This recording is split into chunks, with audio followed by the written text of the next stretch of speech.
할렐루야. 주 안에서 사랑하는 우리 성도 여러분, 지난 한 주간 주님과 또 동행하시며 은혜 가운데 무탈하셨지요. 벌써 5월이 되었습니다. 이 가정의 달이라고 이야기하는 이 5월 달에 우리 모든 성도들의 가정에 하나님의 은혜가 더 풍성하게 임하는 그런 복된 달 되기를 바랍니다. 이 시간 5월 첫째 주일 하나님의 부르심 앞에 예배하러 나오신 여러분을 주의 이름으로 환영합니다. 이 시간 신령과 진정한 마음을 모아서 주님 앞에 예배하며 나아가겠습니다.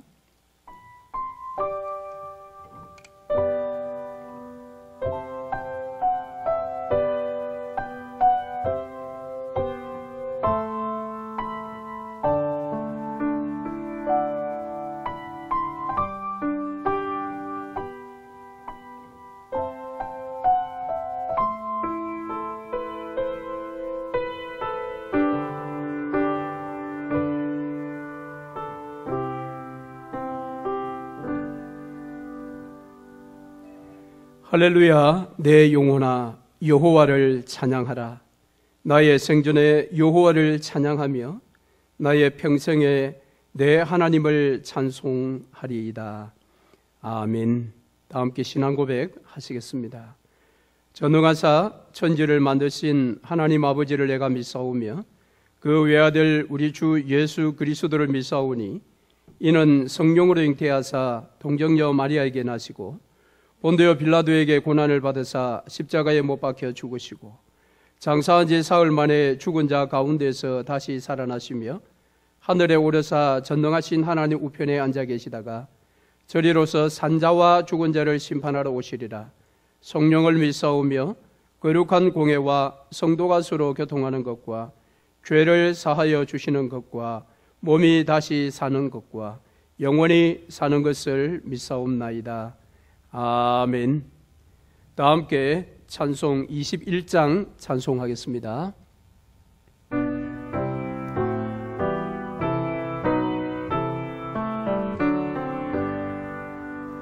다 찬양하여라. 전등왕 창조의 주께 내 혼아 주 찬양 평강과 구원의 주님. 성도들아 주 앞에 이제 나와 즐겁게 찬양하여라.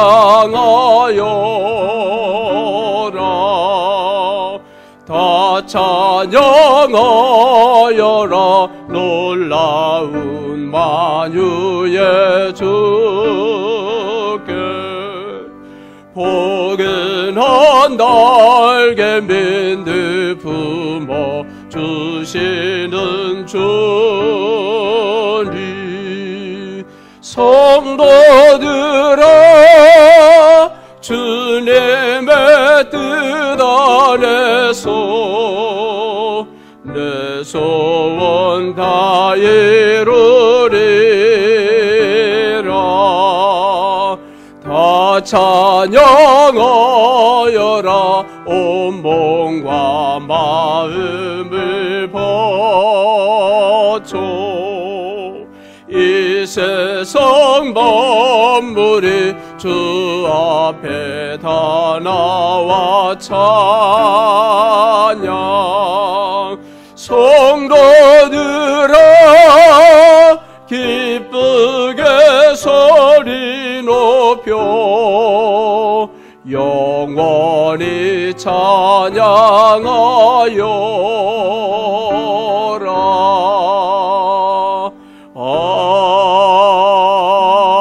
아멘.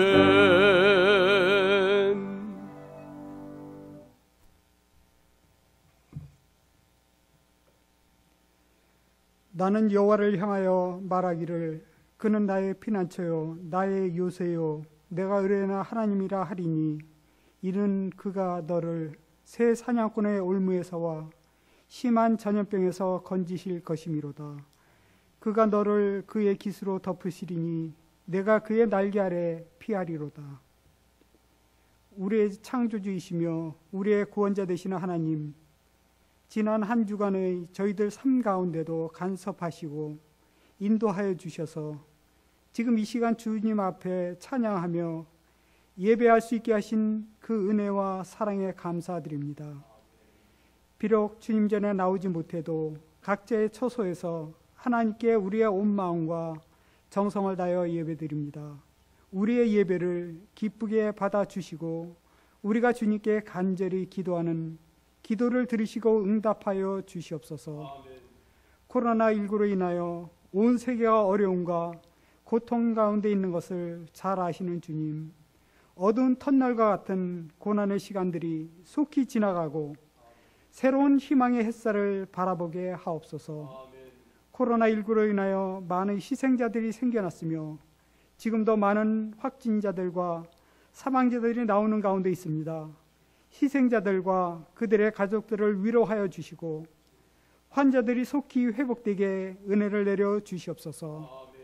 특별히 연로하신 사랑구역 장로님, 권사님들을 보호하시며 지켜주시옵소서. 또 치료제와 백신이 속히 개발될 수 있게 도와주시옵소서. 이번 사태로 여러 가지 경제적 어려움 가운데 있는 사람들을 기억하여 주셔서 침체된 경기가 속히 회복되게 도와주시기를 원합니다. 이번 코로나19로 인하여 불편하고 어렵고 잃어버린 것들이 많지만은 저희들이 잊고 살았던 귀하고 중요한 것들을 다시 생각하게 하시고 알게 하신 하나님께 감사드립니다. 하나님 전에 함께 모여 예배드림이 또 음식을 나누며 얼굴을 보며 교제하는 것이 얼마나 소중한지를 알게 하신 하나님께 진심으로 감사드립니다. 사회적 거리두기로 인하여 성도 간의 물리적인 거리는 있을지라도 믿는 형제들이 더욱더 사랑으로 하나 되고 주님께 더 한 걸음 더 가까이 나가는 우리 모두가 되기를 원합니다. 이 모든 말씀을 우리를 구원하시고 선한 길로 인도하시는 우리 주 예수 그리스도 이름으로 기도하옵나이다. 아멘.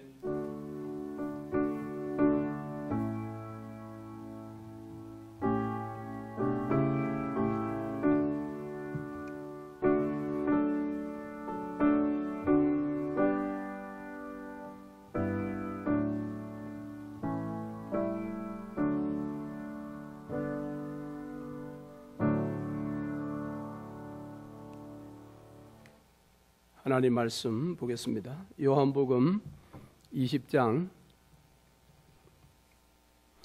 24절에서 29절 말씀까지 제가 봉독하겠습니다.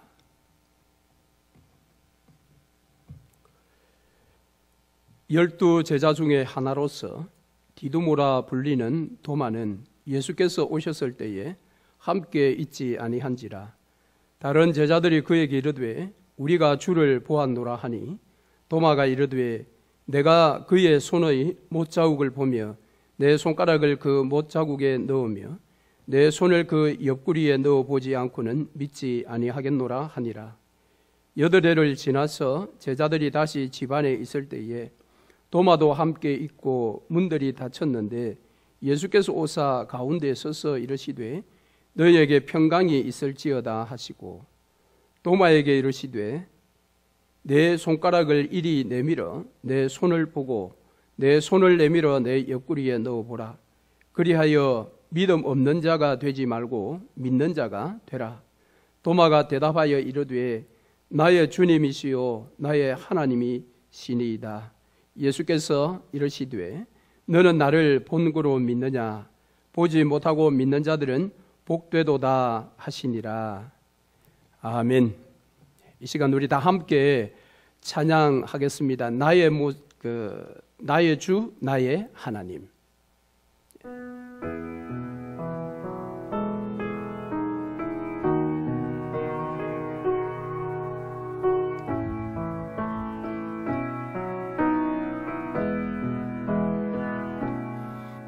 나의 주 나의 하나님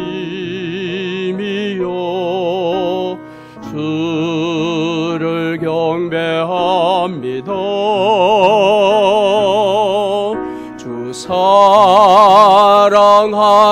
나의 마음을 주께서 아시나이다.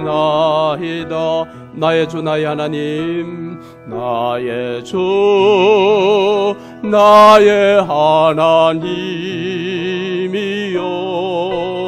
주를 경배합니다. 주 사랑하는 나의 마음을 주께서 아시나이다. 깨뜨릴 옷값 내게 없으며 주께 드릴 향유 없지만 하나님 형상대로 날 빚으사 새 영을 내게 부어주소서. 나의 주 나의 하나님이여, 주를 경배합니다. 주 사랑하는 나의 마음을 주께서 아시나. 깨뜨릴 옷값 내게 없으며 깨뜨릴 옷값 내게 없으며 주께 드릴 향유 없지만 하나님 형상대로 날 빚으사 재령을 내게 부어 주소서. 나의 주 나의 하나님이여, 주를 경배합니다. 주 사랑하는 나의 마음을 주께서 아시나이다.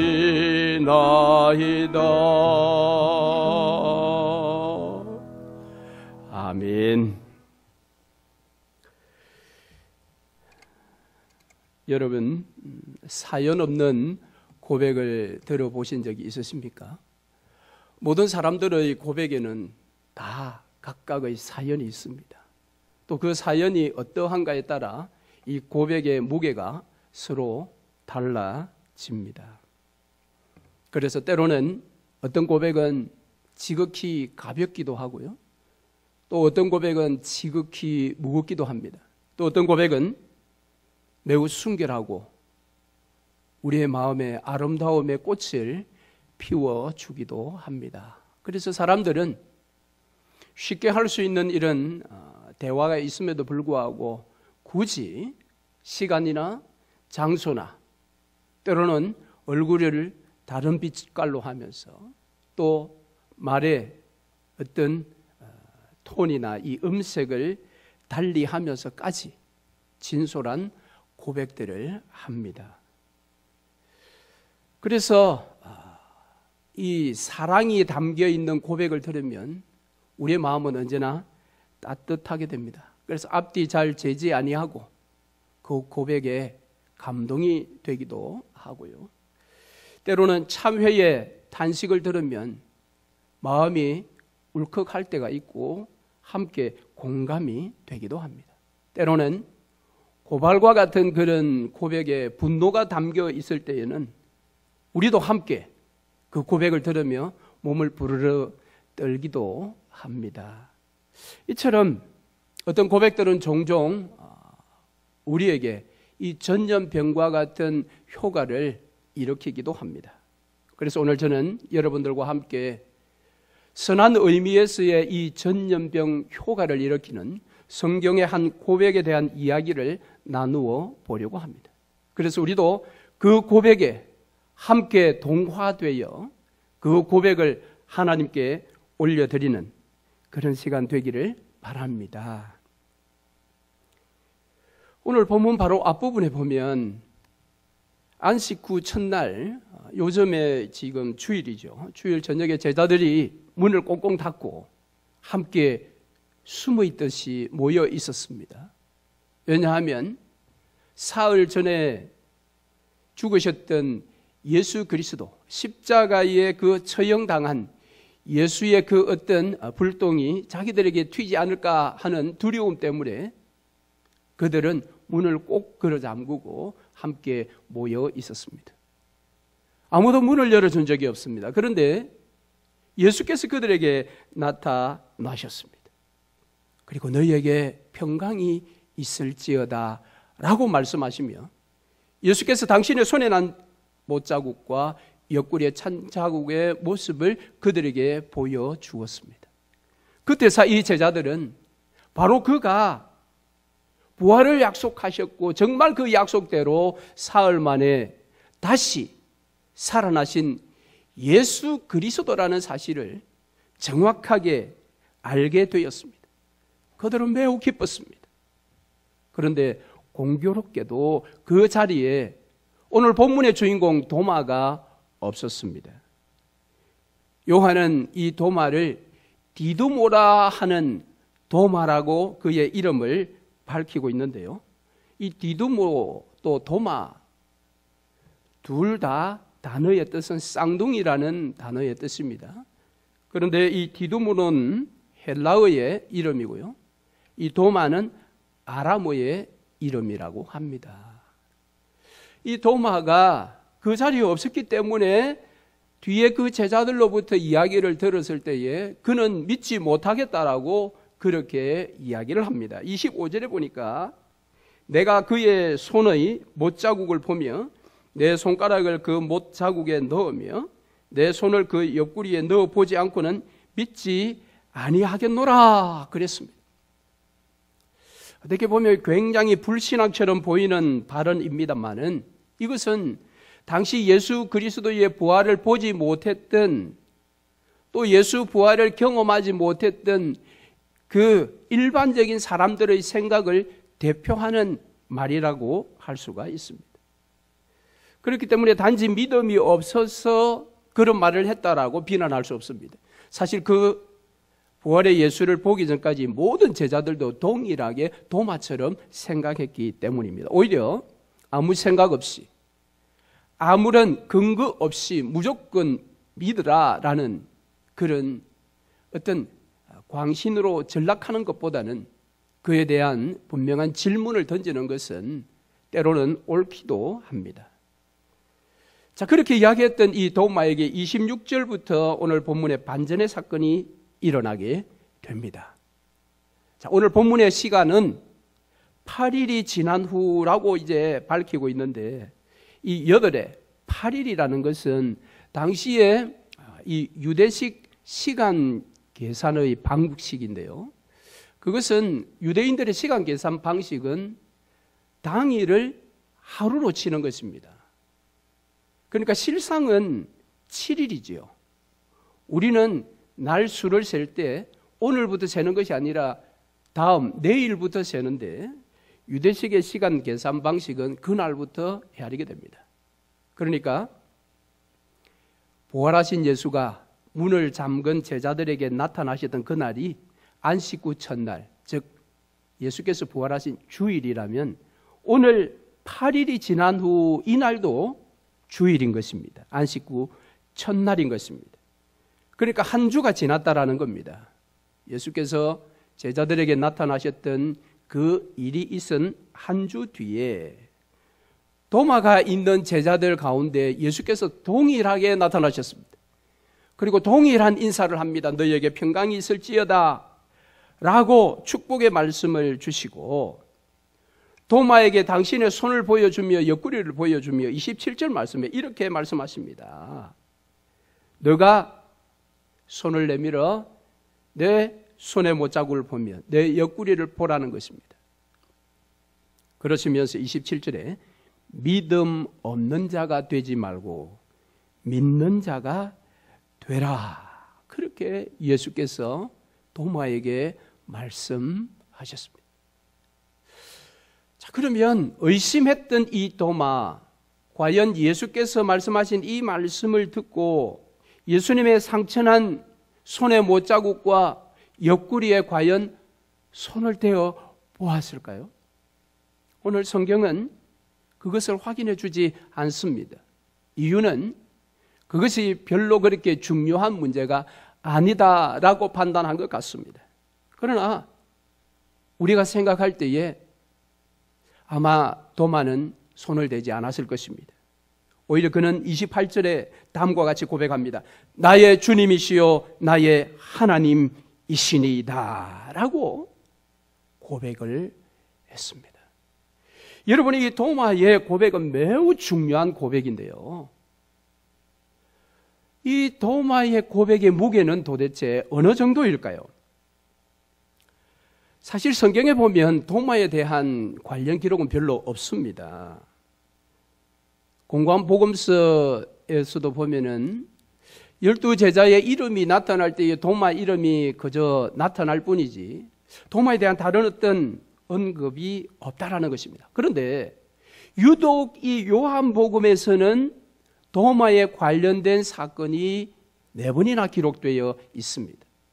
먼저 나타나는 것은 11장에 죽은 나사로를 살리러 예수께서 유대에 다시 들어가겠다고 했을 때에 도마가 이렇게 이야기를 합니다.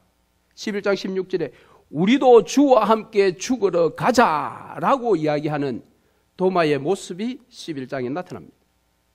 그리고 요한복음 14장에 예수께서 제자들의 처소를 예비하러 이제 갈 것이라고 말씀할 때에 그때 또 도마가 한 이야기가 기록되어 있습니다. 14장 5절 말씀에 주여 주께서 어디로 가시는지 우리가 알지 못하거늘 그 길을 어찌 알겠사옵나이까 라는 도마의 말이 기록되어 있고요. 오늘 본문에 도마의 고백이 기록되어 있고 마지막 4번째는 본문 뒷장인 21장에 갈릴리 바다에서 즉 고향으로 돌아간 제자들의 삶을 이야기할 때에 그때 시몬 베드로와 디두모라 하는 도마와라고 이야기합니다. 자, 이것들을 보면 적어도 요한복음에서는 도마를 중요한 인물로 지금 언급을 하고 있지 않습니까? 그렇기 때문에 오늘 도마의 고백의 무게는 좀 나가지 않겠는가라고 우리가 판단해 볼 수가 있습니다. 자, 그러나 이것을 좀 더 무게감이 어느 정도인지를 자세하게 알려면은 요한복음의 기록 목적을 좀 우리가 생각해 볼 필요가 있습니다. 요한복음은 예수 그리스도가 누구신가라는 것을 증언하는 놀라운 고백으로 가득 차 있는 복음서입니다.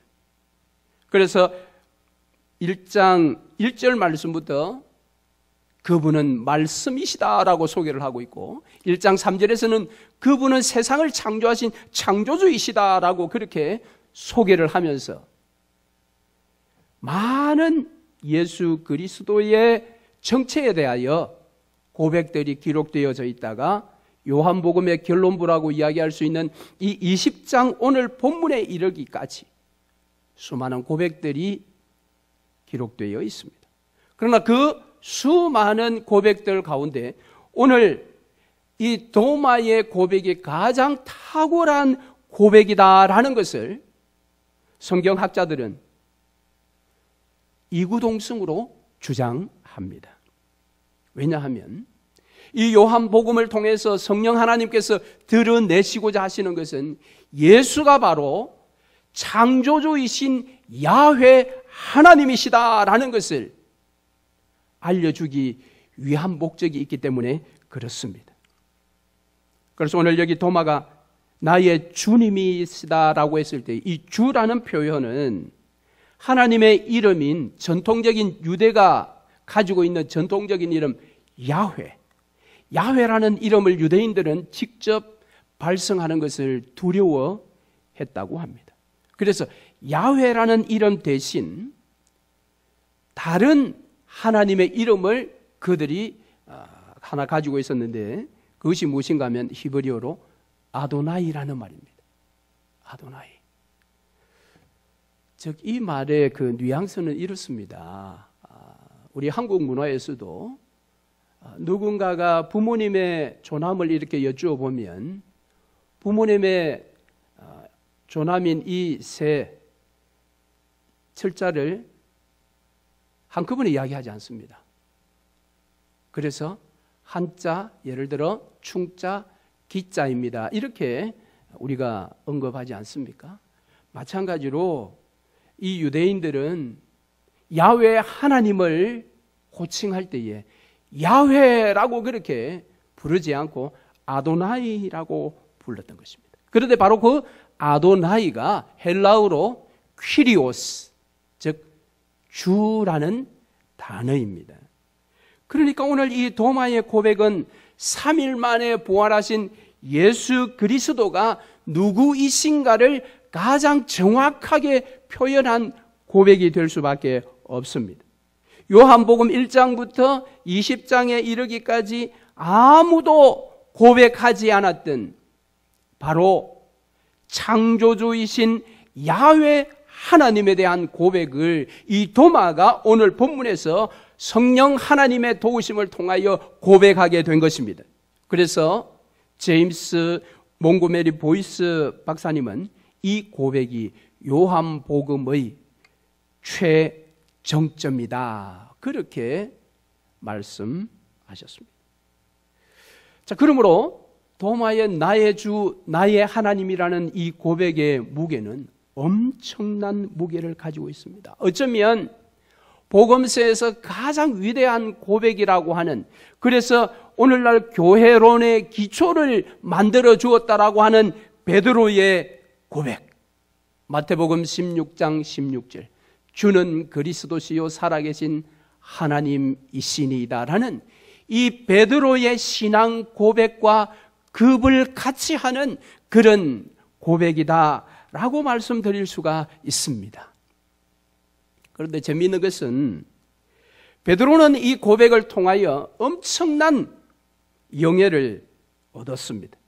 즉 로마 가톨릭 교회는 이 베드로를 교회의 수장, 곧 초대 교황으로 내세웠습니다.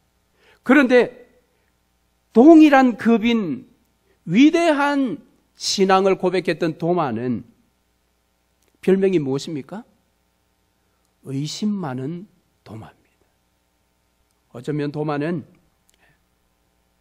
제대로 된 평가를 받지 못한 별명을 가지고 있는 제자입니다. 그렇지만 이 도마의 고백의 무게는 엄청난 것이요, 이 고백은 기독교 신앙의 핵심이요 본질입니다. 본질. 예수께서 퀴리오스 주이시다, 예수께서 창조주 야훼이시다라는 이 고백, 이 고백이 우리 기독교 신앙의 핵심이요 본질인 것입니다. 원래 나의 주라는 이 고백의 말은 당시의 로마 황제에게 일컬어졌던 그런 말이었습니다. 당시 로마 황제를 세상의 모든 제국의 사람들은 퀴리오스라고 불렀다고 합니다.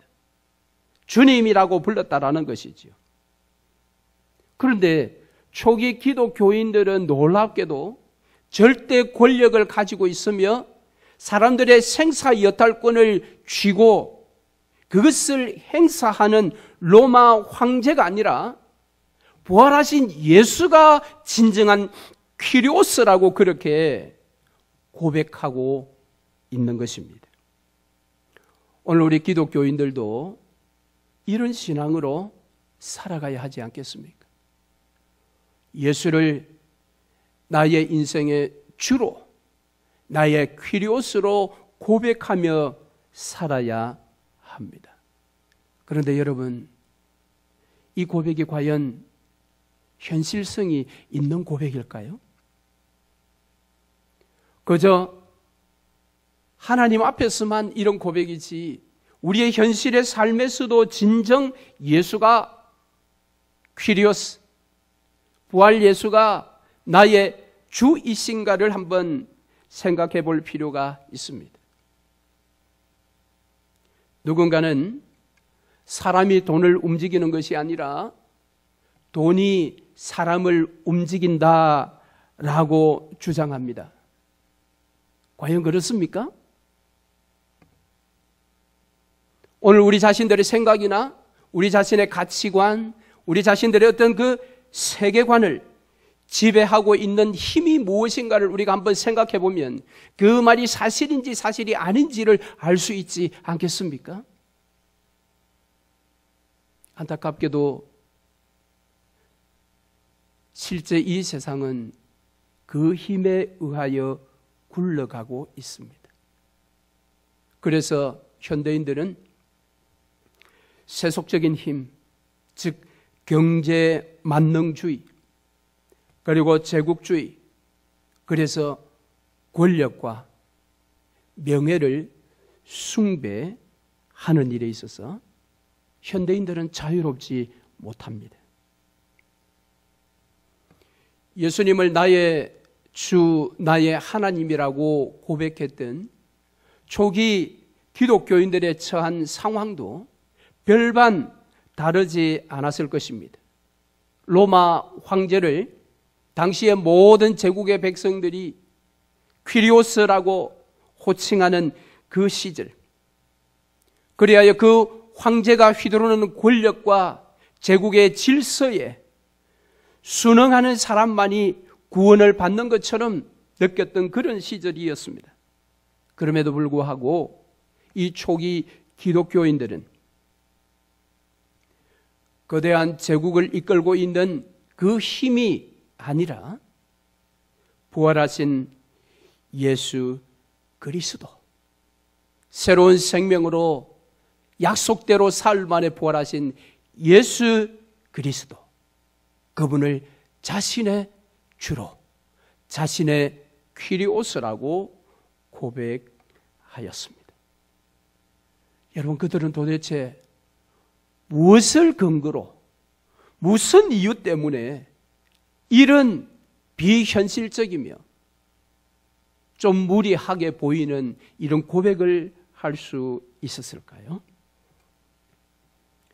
그것은 부활하신 예수 그리스도로 말미암아 얻게 되는 이 생명을 그들이 알지 못했다면, 그 생명을 그들이 경험하지 못했다면 결코 그들은 감히 로마 황제를 제쳐두고 예수 그리스도에 대하여 주라고 이런 고백을 할 수가 없었을 것입니다. 그러므로 우리는 예수께서 부활하심으로 말미암아 우리에게 주어진 생명, 즉 왜 부활의 예수님을 통해서만 생명을 얻게 되는지를 물어보아야 합니다.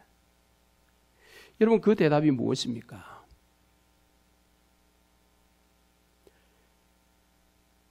그 대답은 예수의 부활을 통해서만 인생이 해결할 수 없는 죄의 문제, 죽음의 문제를 해결할 수 있기 때문입니다. 여러분, 죄는 자기 스스로 자신의 생명을 지키며 자기 스스로 자신의 욕망을 성취하려고 하는 그런 시도가 죄라는 것을 우리는 기억해야 합니다. 창세기를 보십시오. 창세기 에덴 동산의 선악과 나무로 말미암아 아담과 이브가 범죄했는데 그 이유가 무엇입니까?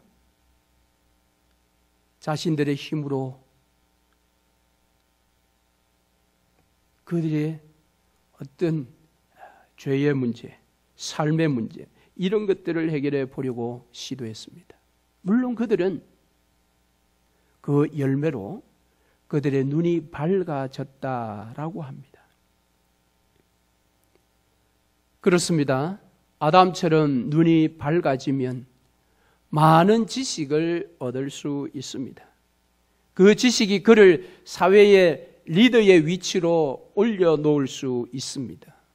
그는 선생으로 사회적인 많은 존경을 받을 수 있고 때로는 많은 돈도 얻을 수가 있습니다. 이런 걸 경험하다 보면 이것을 우리는 확대 재생산하려고 더 애를 씁니다.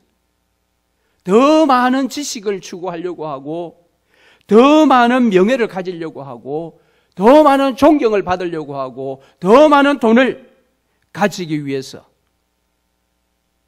무진 애를 씁니다. 그리고 그것만이 자신의 삶의 이유와 삶의 행복을 가져다 줄 것이라고 그들은 확신하는 것입니다. 여러분, 그런데 과연 그들의 결과가 어떠할까요? 과연 그들의 행복은 영원합니까? 그들의 만족은 영원할까요? 여러분, 그렇지 않다라는 것이 오늘 이 시절이 우리에게 답을 보여주고 있지 않습니까?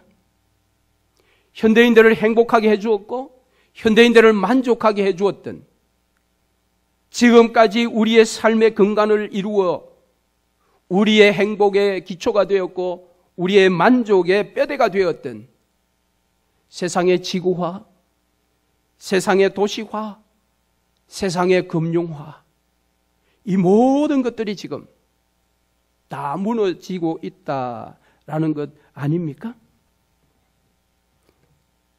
뿐만 아니라 인간의 이 만족과 행복 추구는 항상 상대적입니다. 그래서 남들보다 더라는 이런 욕망들이 계속해서 오늘 인생들을 유혹하고 있습니다. 그러다 보니 급기야 남들이 먹어보지 못했던 것들, 남들이 가보지 못했던 곳, 이러한 세상에 그대로 보존해야 될 그러한 자연 세계까지도 인간이 정복이라는 미명하에 개발을 하다 보니 오늘날 이 시대에 바이러스의 공격을 우리가 받고 있지는 않는지 우리가 한번 생각해 볼 필요가 있지 않겠습니까?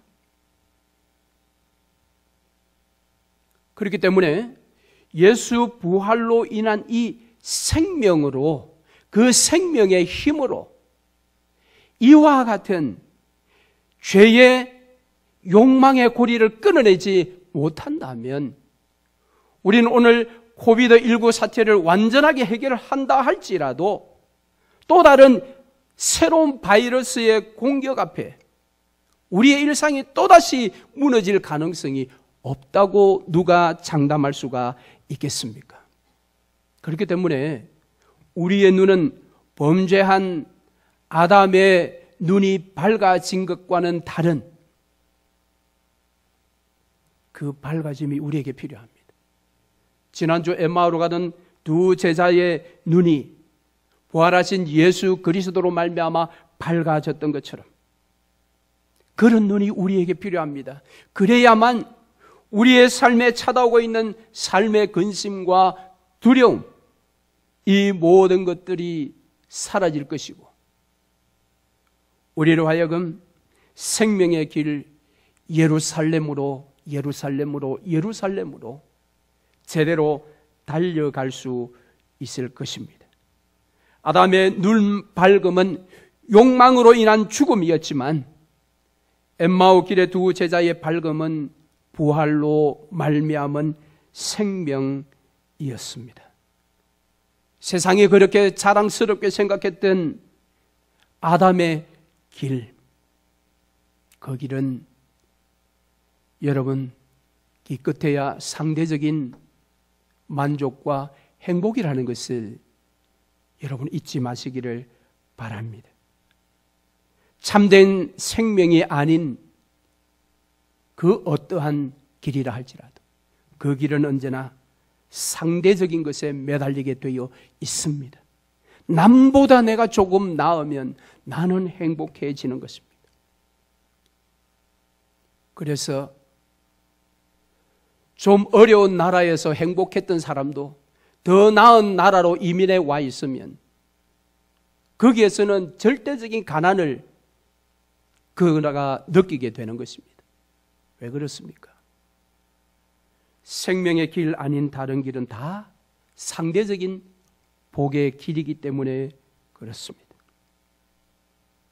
그런데 놀랍게도 예수님을 통해서 바로 이 상대적인 복으로 우리를 유혹하는 이 죄의 문제, 그리고 그 죄의 결과인 죽음의 문제를 부활하신 예수 그리스도가 그것을 극복하셨다라는 이 놀라운 부활을 초기 기독교인들은 그것을 깨달았고 그것을 경험했기 때문에 당시에 그들에게 로마 제국의 질서와 권위가 그들로 하여금 행복이라는 유혹을 받도록 그렇게 다가왔지만 로마 황제가 아닌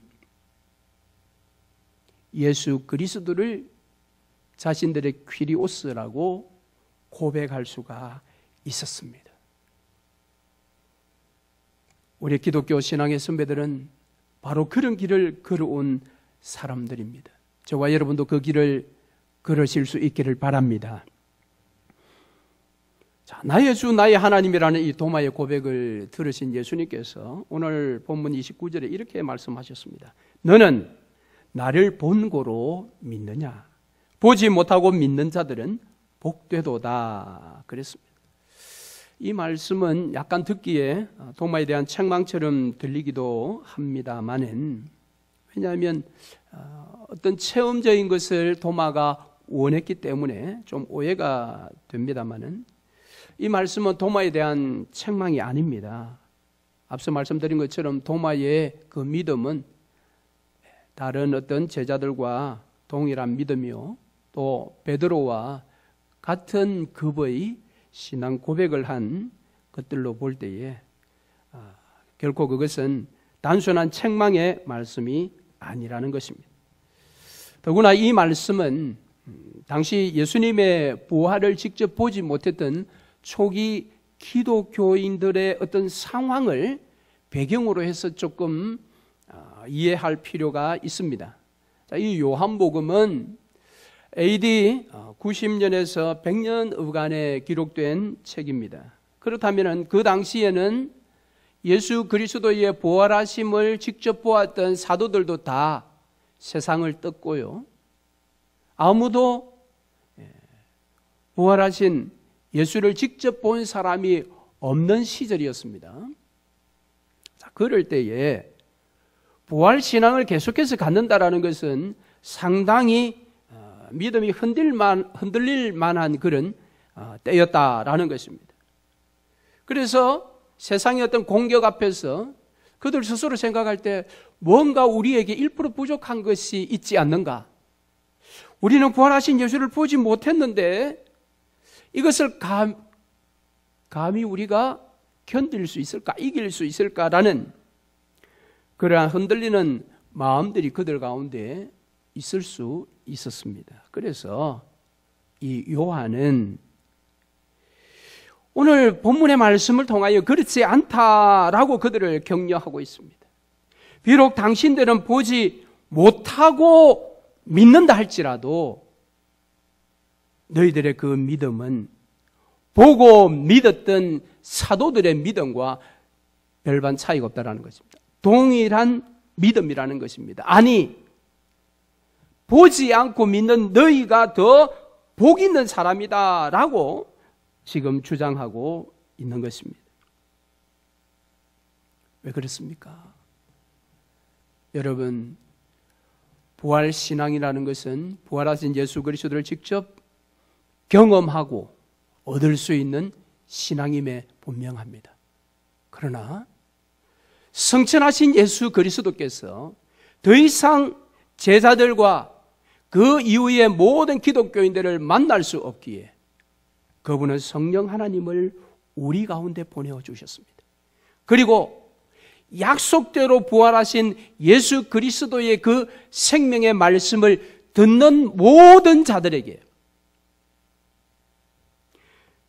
부활하신 예수를 보고 믿는 것과 동일한 믿음이 그들 속에 역사할 수 있도록 성령 하나님께서 돕고 계시는 것입니다. 그래서 비록 우리는 부활하신 예수 그리스도를 보지 못했으나 부활에 관련된 예수 그리스도의 그 생명의 말씀을 우리가 들을 때에 우리의 심령 가운데 눈으로 본 것과 동일한 믿음이 일어나도록 부활 예수를 동일하게 경험하고 동일하게 확신할 수 있도록, 그래서 우리도 부활 예수를 나의 주, 나의 하나님으로 고백해 하도록 성령 하나님께서 역사하십니다. 그분이 하나님이시기 때문에 여러분, 이것이 가능하지 않습니까? 그렇기 때문에 부활 예수를 본 자나 보지 않는 자나 믿음에 있어서는 하나입니다. 그 증인이 바로 저와 여러분입니다. 그렇기 때문에 오늘 우리의 이 신앙 고백은 우리 신앙생활의 전반적인 기초가 되어야 합니다. 우리의 찬송도, 우리의 기도도, 우리의 성찬도, 우리의 세례도, 우리의 예배도, 신앙의 모든 표현들은 바로 이 부활이 뿌리가 되어야 합니다. 부활의 그 힘이 이런 신앙의 표현들을 강력하게 만들어 줍니다. 뿐만 아니라 성도들의 친교 역시도 부활 신앙으로 침교하는 그런 복된 시간이 되어야 합니다. 만일 부활 신앙이 없이 우리가 함께 모여 교제한다면 그것은 세상의 친목 단체와 하나도 다르지 않을 것입니다. 그렇기 때문에 교회는 근본적으로 부활 공동체다, 그렇게 말할 수가 있습니다.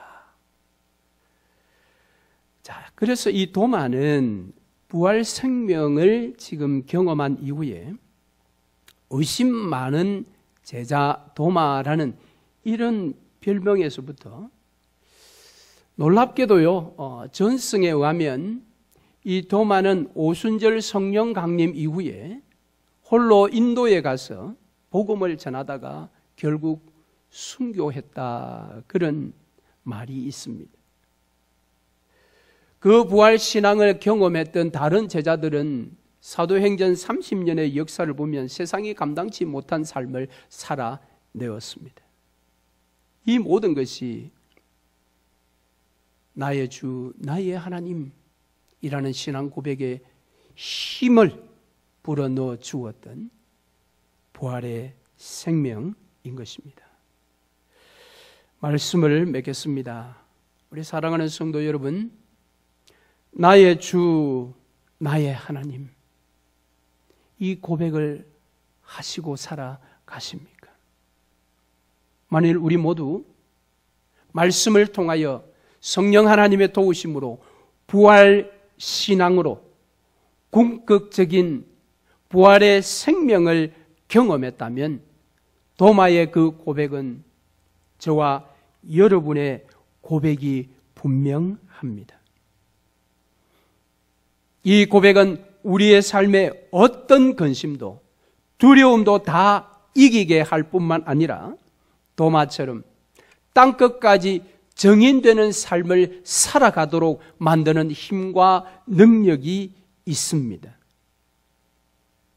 그렇지만 안타깝게도 우리 가운데 혹이라도 이 아름다운 고백을 진정성 있게 한 번도 하나님 앞에 해보지 못하신 분이 계시다면 기억하십시오. 성령 하나님께서 여러분을 도와주실 것입니다. 생명의 말씀을 가까이 하고 그 말씀이 어떠한지를 묵상하며 그 말씀을 배우고 익힐 때에 우리의 눈을 열어 이 고백이 터져 나오게 할 것입니다. 비록 도마처럼 부활하신 예수 그리스도를 직접 보지는 못했지만 성령 하나님께서 동일한 확신과 체험의 자리로 여러분을 이끌어 주실 것입니다. 그분이 하나님이시기 때문에 그렇습니다. 그러므로 후일에 베드로가 초대교회 성도들에게 예수를 너희가 보지 못하였으나 사랑하는도다. 이제도 보지 못하고 믿고 말할 수 없는 영광스러운 즐거움으로 기뻐하니라고 선포한 것처럼 날마다 나의 주, 나의 하나님을 삶에서 고백함으로 그 열매인 믿음의 기쁨이 여러분과 저의 삶 가운데 풍성하게 열매 맺기를 주의 이름으로 축원합니다. 아멘. 말씀을 기억하시며 찬송하겠습니다. 486장입니다. 준비하신 예물을 하나님께 드리겠습니다.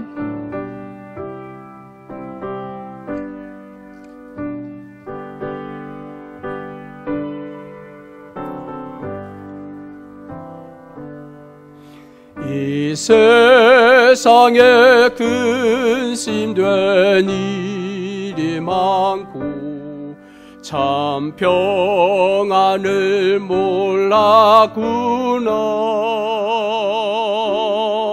내 주 예수 널 오라 부르시니 곧 평안이 쉬리로다.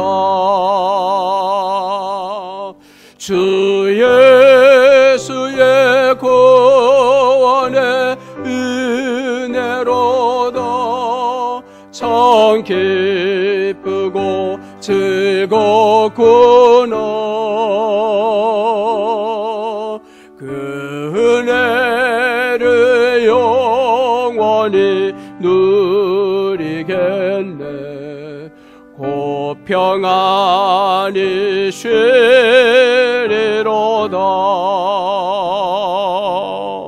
이 세상에 공고한 일이 많고 참 쉬는 날 없었구나.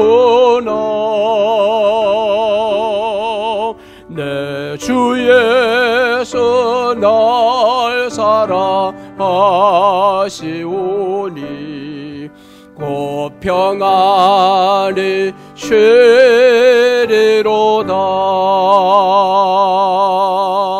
주 예수의 구원의 은혜로다. 참 기쁘고 즐겁구나. 그 은혜를 영원히 누리겠네. 곧 평안히 쉬리로다.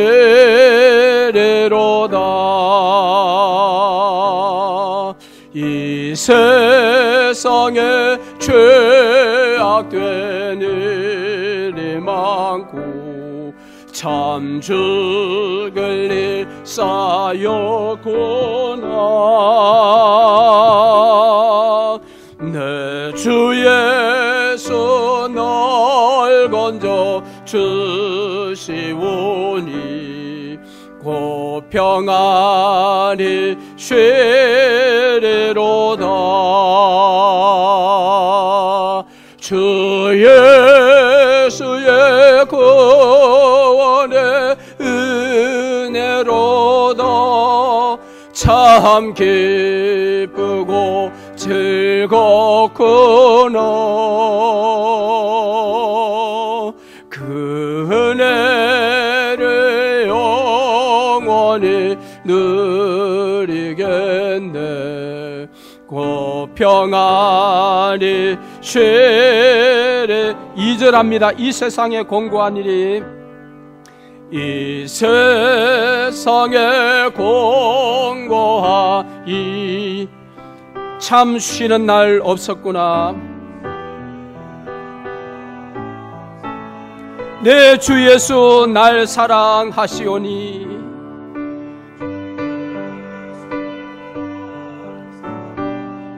고 평안히 쉬리로다. 고 평안히 쉬리로다. 주 예수의 구원의 은혜로다. 주 예수의 구원의 은혜로다. 참 기쁘고 즐겁구나. 그 은혜를 영원히 누리겠네. 고 평안히 쉬리. 이 세상에 죄악된 일이 많고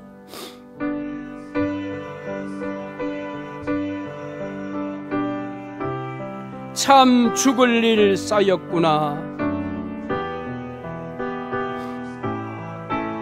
내 주 예수 날 건져 주시오니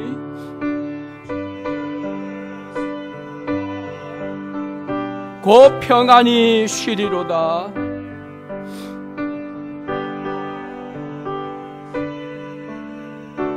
아멘. 주 예수의 구원의 은혜로다. 참 기쁘고 즐겁구나. 그 은혜를 영원히 누리겠네. 고 평안히 쉬리로다.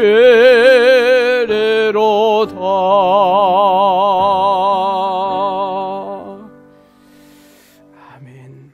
언제나 우리에게 평강의 인사를 건네시는 주님, 고맙고 감사합니다.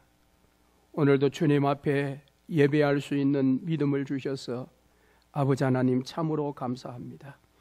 뿐만 아니라 하나님 앞에 믿음의 예물 가지고 나와 기쁘고 즐거운 마음으로 드리게 하시니 더욱 감사합니다. 우리에게 있는 모든 것들이 다 주님의 것이요 주께서 맡겨주신 것임을 믿기에 기쁘고 즐거운 마음으로 드렸습니다. 주님, 아벨의 제물같이 기뻐 받으시며 흠양하여 주옵소서. 이 예물이 사용되는 곳곳마다 주의 영광 나타나 더 많은 백성들이 구원받는 구원의 역사가 일어나게 하옵소서.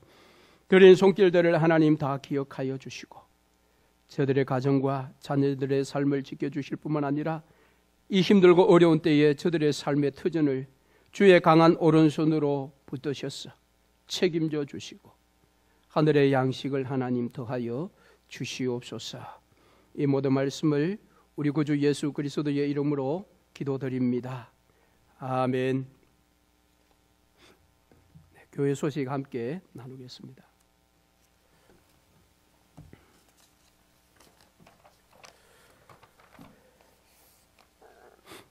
네, 우리가 안타깝게 많이 기다리고 있지만 아직도 우리의 마음을 시원케 하는 소식은 들리지 않는 것 같습니다.